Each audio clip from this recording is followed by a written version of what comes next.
Beyond the Mic with Sean Dillon. We're joined on the star line by one of the most legendary players in international soccer history. She has 3 Olympic gold medals, 1 silver, and the 8th woman in United States history to have 2 World Cup titles in her resume. Welcome, Christie Pearce Rampone. Thanks, Sean, for having me. Let's go beyond the mic. In your book, Be All In, Raising Kids for Success in Sports in Life, you start with the concept that it's just a game. Everyone knows that parent who runs their kid into the ground because they didn't meet their expectations. Right. I mean, look, everybody wants to be successful. Everybody wants to win. That's the goal sometimes when you enter a game. But the whole concept of the book is if you are not winning, you're learning, and there's so many life lessons that sports can teach us. And this is where parents can come in and play a good role model in their journey for their kids' sport. Why was this important for you to write, and what was the inspiration for the book? Just reflecting back on my youth career into my professional days in coaching and just kind of taking it all in, realizing that the climate of youth sports has been, I think, too pressure and anxiety ridden for kids. And I just wanted to kind of give the game back to the kids and make parents aware of their emotion and their actions and the why behind why they're putting their child into sport.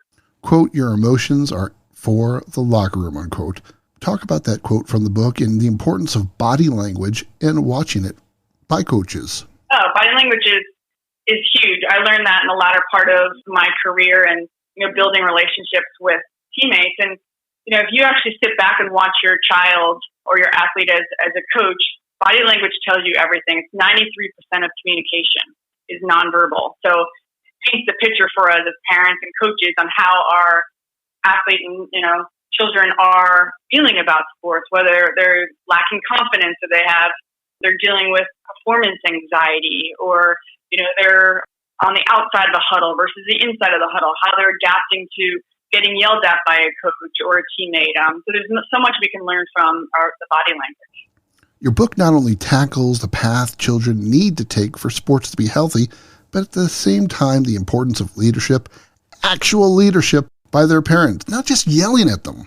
Yeah, because, if you were, think about if you were the athlete competing on the field and you're just hearing so many voices. You have a message from your coach, you have messages from your teammates, you have messages from parents. Like, who do you listen to? We're trying to make parents aware of, you have to trust the process, and you hand your child over to a coach.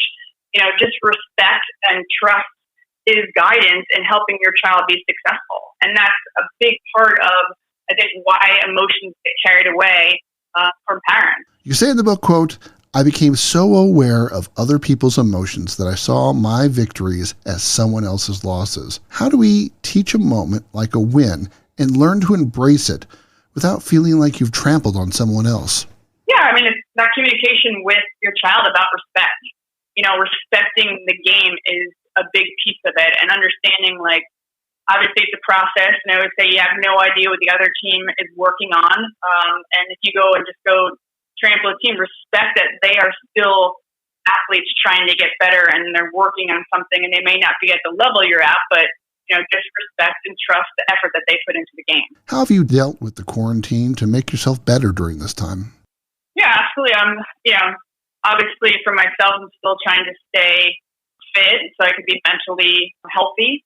But as a coach, staying connected with my athletes through Zoom calls and staying connected and teaching the game, because you obviously can't be on the field and, in a contact situation and competing. So it's still keeping them connected with the game and giving them ideas and suggestions on how to go outside and stay fit and prepared. And, having those conversations of how to prepare for when this does finally open, and not getting too negative and changing that inner voice to be positive and look at this opportunity as time to grow and learn and work on their weaknesses and their technique and their skill set. Because a lot of people in America just love to compete. They want to win, but this is a moment where they can self-reflect and get better internally on the skill set of the game, understanding of the game. So when it does open up, they'll be even better.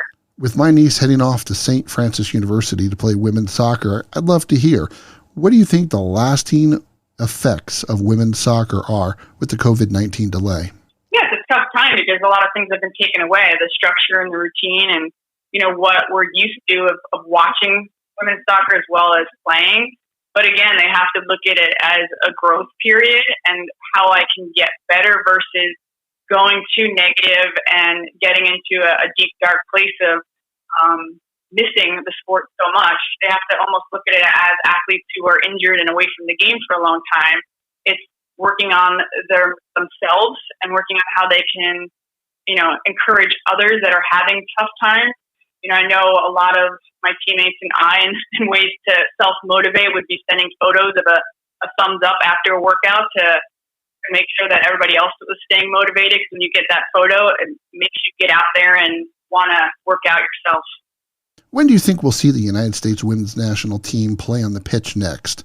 Will we have to wait for the Olympics in 2021, or is there a possibility of a friendly soon? Yeah, the tough part about the U.S. team is, any opponent is coming from a different country, and so the travel restrictions are the tough part. You may see them getting together for camps and training, but, they're also now competing with the NWSL. They had the Challenge Cup and they did an amazing job professionally, no positive tests. Just shows the commitment and dedication that the women have to the sport.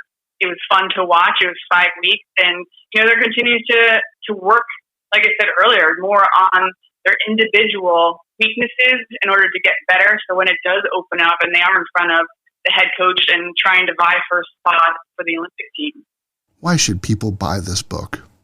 Understanding how to be comfortable with the uncomfortable.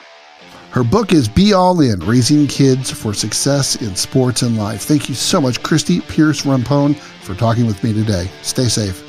Thank you, Sean, for having me. Appreciate it. Stay safe. And that, my friends, is Beyond the Mic Shortcut.